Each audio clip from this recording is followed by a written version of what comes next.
video. Dahil kapitbahay na nga natin si Diwata Pares at gustong-gusto rin naming matikman ang kanyang Diwata Pares Overload at Diwata Fried Chicken. Kaya naman, tara! Ngayon na kanilang grand opening, June 2, Sunday. Ayan, nasa pila na tayo niyan. At ito ang kanilang menu. So, may binigay sila. Ito yung bagong menu daw ni Diwata. Merong Diwata Pares Classic, Diwata Pares Kinamatisan, Diwata Pares Kyudon, Diwata Family Chicken with Pares sauce. So, yun yung Diwata. Okay. Ang daming tao at nasa dulo kami ng pila at hindi pa namin nakikita si Diwata. Pero sabi nga lang dyan, ayan.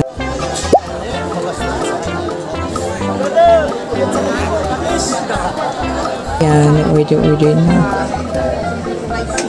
Ito, fried chicken. Ayan, try natin. O, diba, social na. Ganyan na sila ngayon. Sino to? Ito ba bagnet? Ito yung Diwata fried chicken. Pepsi sa akin. Weh. Moment of truth.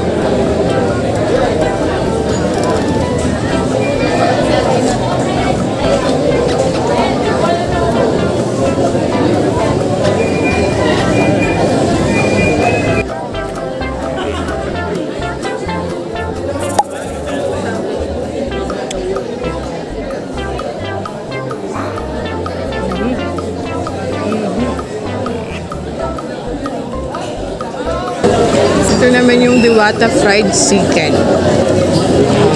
Malaki din siya. Ano, malaki din. Parang crispy. Tignan natin yung balat.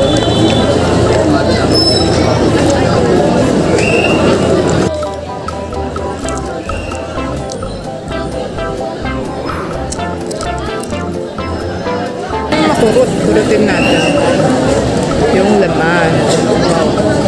Ang init.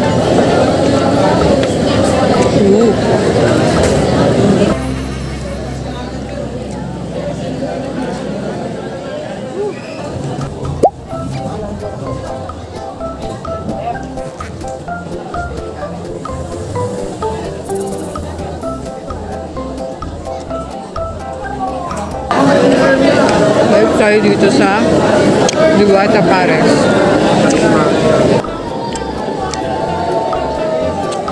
Alright, para sa amin, pop na pop pa rin siya dahil for only 100 pesos ang Diwata Pares, meron ka ng only rice, only soup, only condiments plus 1 drink.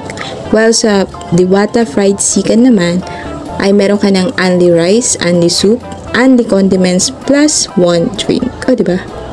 Sulit na sulit pa din. Kayo na lang humusga kung masarap ba. Sugod na kayo dito sa Diwata Pares, Quezon City Branch.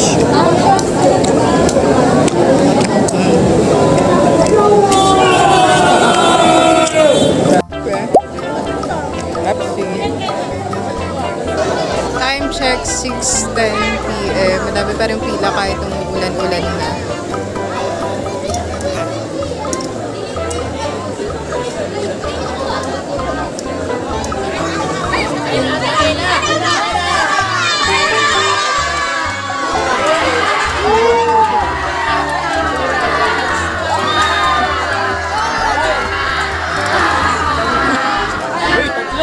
Meron pa isa. Ito na. Wala naman eh. Yan na po.